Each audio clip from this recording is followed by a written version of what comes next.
Hello friends, welcome to my channel. આજે આપણે બનાવીશું રોટલીનો નવો નાસ્તો.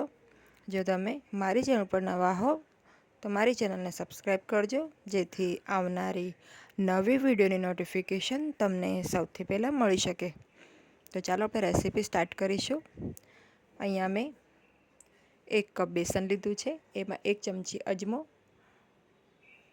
1 ચમચી લાલ મરચું પાવડર, અડધી ચમચી હળદર પાવડર, સ્વાદ પ્રમાણે મીઠું નાખ્યું છે અને થોડું પાણી એડ કરીને આ રીતે એક પતલું બેટર તૈયાર કરી લીધું છે. હવે આપણે બેટરને 10 થી 15 મિનિટ રેસ્ટ આપીશું. ત્યારબાદ આપણે આમાં 1 નંગ ઝીણી સમારેલી ડુંગળી છે એ નાખીશું. 1 મીડિયમ સાઇઝનું ગાજર છે, છોલીને એને છીણીને નાખીશું. આપણે અડધું નંગ કેપ્સિકમ છે, એકદમ ઝીણું સમારેલું, એ નાખીશું. તમે આમાં તમારા મનગમતા કોઈ પણ બીજા વેજીટેબલ પણ એડ કરી શકો છો. સારી રીતે મિક્સ કરી લઈશું. આપણે સારી રીતે મિક્સ કરીશું.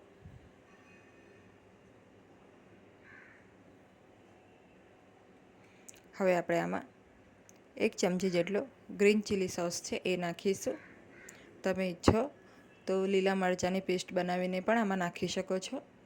તીખાશ તમે તમારા સ્વાદ પ્રમાણે ઓછી વધારે કરી શકો છો.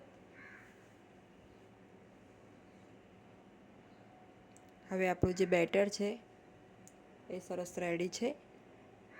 ખાલી ફાઇનલ આપણે એમાં 1 ચમચી જેટલો કિચન કિંગ મસાલા નાખી દઈશું, અથવા તો તમારે એ ના હોય તો ગરમ મસાલો પણ નાખી શકો છો. હવે આપણે આ રીતે એક રોટલી લેવાની છે.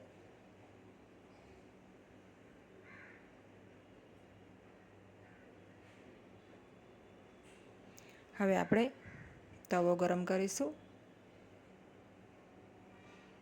થોડું એની પર આ રીતે તેલ લગાડી દઈશું.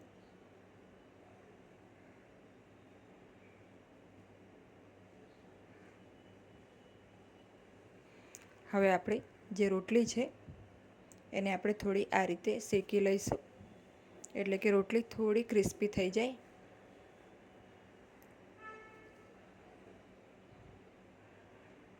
તો આપણે અડધી મિનિટ જેટલું આને આ રીતે તવી પર રોટલીને થોડી ગરમ કરી લઈશું.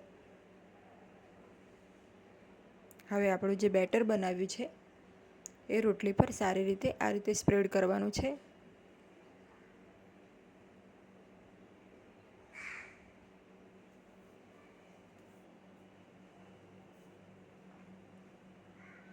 તો બેટરને આપણે સરખી રીતે સ્પ્રેડ કરી દઈશું. બહુ જાડું લેયર નથી કરવાનું. હવે આપણે આ બેસનને સારી રીતે કૂક થવા દઈશું. તો 2 થી 3 મિનિટનો સમય આમાં લાગશે. 1 મિનિટ બાદ આપણે આને ફ્લિપ કરી દેવાનું છે અને પછી 2 મિનિટ આને થવા દઈશું. એટલે ટોટલ 3 થી 3.5 મિનિટમાં રોટલી તૈયાર થઈ જશે આપણી.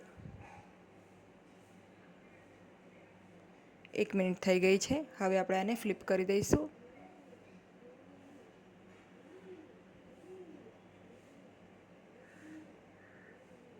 એકદમ ઉપરનું જે લેયર છે બેસનવાળું એ એકદમ સરસ ક્રિસ્પી થાય એ રીતે આપણે એકદમ લો ફ્લેમ ઉપર આને કૂક કરવાનું છે.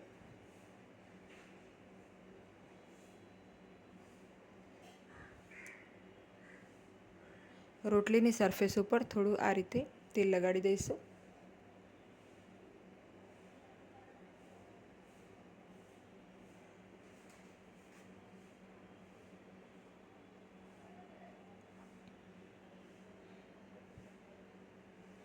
બે મિનિટ ફક્ત આપણે આને થવા દઈશું, જેનાથી જે બેસનનું લેયર છે સરસ કૂક થઈ જાય. હવે મેં એને પલટાવી લીધું છે. તમે જોઈ શકો છો ઉપરનું લેયર એકદમ સરસ ક્રિસ્પી થયું છે અને આપણી રોટલી પણ નીચેથી એકદમ સરસ ક્રિસ્પી છે. તો હવે આપણે આને પ્લેટમાં કાઢી લઈશું.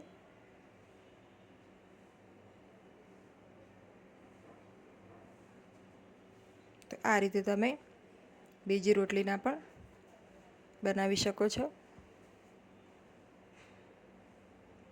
હવે કટરની મદદથી એને આપણે ટ્રાયેંગલ શેપમાં કટ કરીશું. તમે તમારા મનગમતા શેપમાં કટ કરી શકો છો.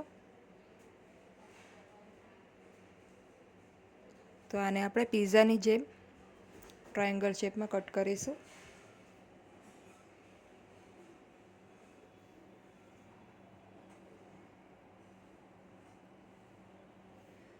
તમે ઈચ્છો તો આ રીતે મોટા 4 પીસ પણ એના કટ કરી શકો છો.